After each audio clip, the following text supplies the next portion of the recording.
Hi friends, പുതിയൊരു വീഡിയോയിലേക്ക് എല്ലാവർക്കും സ്വാഗതം. ഇന്ന് ഞാൻ ഇളനീര് കൊണ്ടുള്ള നല്ലൊരു ജ്യൂസാണ് തയ്യാറാക്കുന്നത്. ഇത് വളരെയധികം ഹെൽത്തിയും ടേസ്റ്റി ആയിട്ടുള്ള ഒരു ജ്യൂസാണ്. വളരെ കുറച്ച് മാത്രം ഇൻഗ്രീഡിയൻസ് ഉപയോഗിച്ചിട്ട് എളുപ്പത്തിൽ ഉണ്ടാക്കാൻ പറ്റിയ ഈ ഇളനീർ ജ്യൂസ് എങ്ങനെയാണ് തയ്യാറാക്കുന്നതെന്ന് നമുക്ക് നോക്കാം. ഞാനിതിന് വേണ്ടിയിട്ട് 3 ഇളനീരാണ് എടുത്തത്. അതിൻ്റെ ഉള്ളിലുള്ള പൾപ്പും വെള്ളവും വേറെ വേറെ എടുത്ത് മാറ്റി വെച്ചിട്ടുണ്ട്. അതിനുശേഷം ഇത് കുറച്ച് സമയം ഫ്രിഡ്ജിൽ വെച്ചിട്ട് തണുപ്പിച്ചിട്ട് എടുത്ത് വെച്ചതാണ്. ഇനി ഇത് മിക്സിയുടെ ജാറിലിട്ടിട്ട് ഒന്ന് അടിച്ചെടുക്കണം.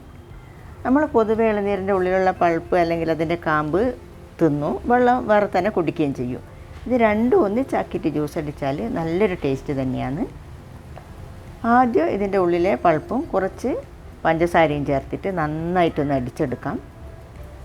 ഞാനൊരു 3 ടേബിൾ സ്പൂൺ പഞ്ചസാര ചേർത്തിട്ടുണ്ട്. പഞ്ചസാര ചേർക്കണമെന്നൊന്നും നിർബന്ധമൊന്നുമില്ല, അല്ലെങ്കിലും ഇതിന് നല്ല ടേസ്റ്റ് ഉണ്ടാവും. ഇത് നല്ല പേസ്റ്റ് പോലെ ഒന്ന് അടിച്ചെടുക്കണം. അതിനുശേഷം ഇതിലേക്ക് ഒരു ഏലക്കയുടെ സീഡ് മാത്രം ചേർത്തിട്ട് അതും കൂടി ഒന്ന് അടിച്ചെടുക്കാം. ഇനി ഇളനീരിൻ്റെ എടുത്തിട്ട് മാറ്റി വെച്ച വെള്ളം ഇതിലേക്ക് ചേർത്തിട്ട് വീണ്ടും ഒന്നുകൂടി അടിച്ചെടുത്ത ശേഷം നമുക്കിത് സെർവ് ചെയ്യാം.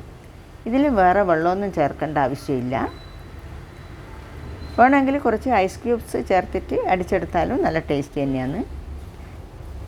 ഇത് അടിച്ചെടുത്തതിന് ശേഷം ഫ്രിഡ്ജിൽ വെച്ച് തണുപ്പിച്ചിട്ട് നമുക്ക് കുടിക്കാം.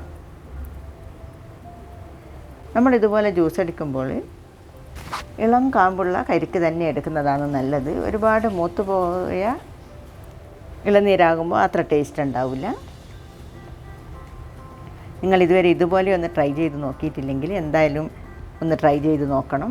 ഈ ചൂടുകാലത്ത് കുടിക്കാൻ പറ്റിയ നല്ലൊരു ജ്യൂസാണിത്. ഇന്നത്തെ റെസിപ്പി നിങ്ങൾക്ക് എല്ലാവർക്കും ഇഷ്ടമായെന്ന് കരുതുന്നു. അടുത്തു തന്നെ നല്ലൊരു റെസിപ്പിയുമായി വീണ്ടും വരാം. താങ്ക്